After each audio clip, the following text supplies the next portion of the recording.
My name is Michael Philpott. I'm the Senior Research Director for Omdia's Service Provider Markets and Consumer team.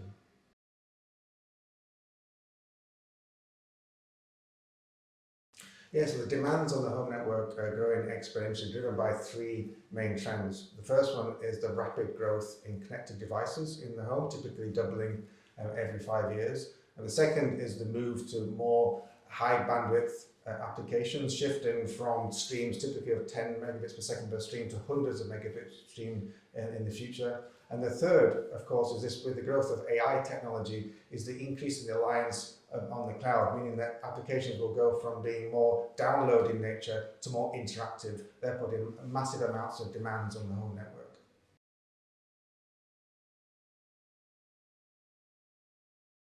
Yeah, so Wi-Fi technology has been advancing over the years, and certainly Wi-Fi 6 and Wi-Fi 7 technologies really help with the home network. But of course, even then, it's impossible to guarantee the quality experience around the whole of the home. And therefore, that's where technologies such as fiber to the room come in, because by deploying a fiber backbone network around the home, that really guarantees then quality experience in every single room in the home.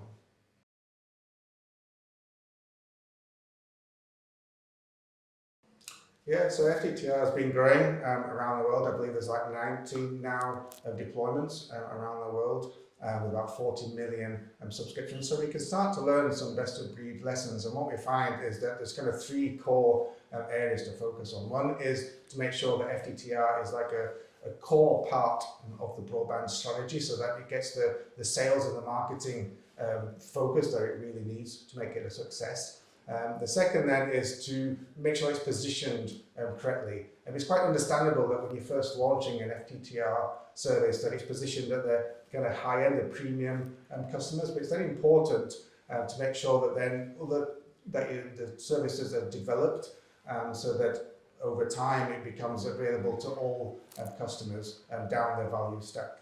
And then the third one is around efficiency of deployment. With fiber to the room, certainly in the current standards, you need an engineer to go out and fit it, and that adds cost. So it's really important that you drive efficiencies around that cost, minimizing the time that those engineers take to install the technology. And then in future, we might be able to move to self-install solutions, which will then really help drive fiber to the room in the future.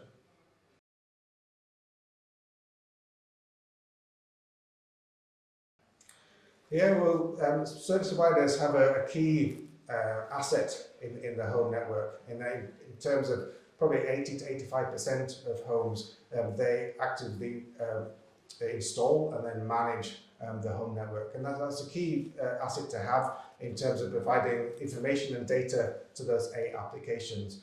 Not just standard things like deep packet inspection and device fingerprinting, but also new technologies such as Wi-Fi sensing and fiber sensing, and that can really help in AI smart home applications. But of course, AI technology can also help with the network to make sure that that network is always providing the optimized quality experience to all the applications that are being used in the home. So that's a real asset for the service providers, and it should be something that they look to invest in, both in terms of that Wi-Fi technology and the management technology that goes into it, but also new technologies such as fiber to the room, as I mentioned before, to make sure that you're getting that optimized experience across the whole of the house.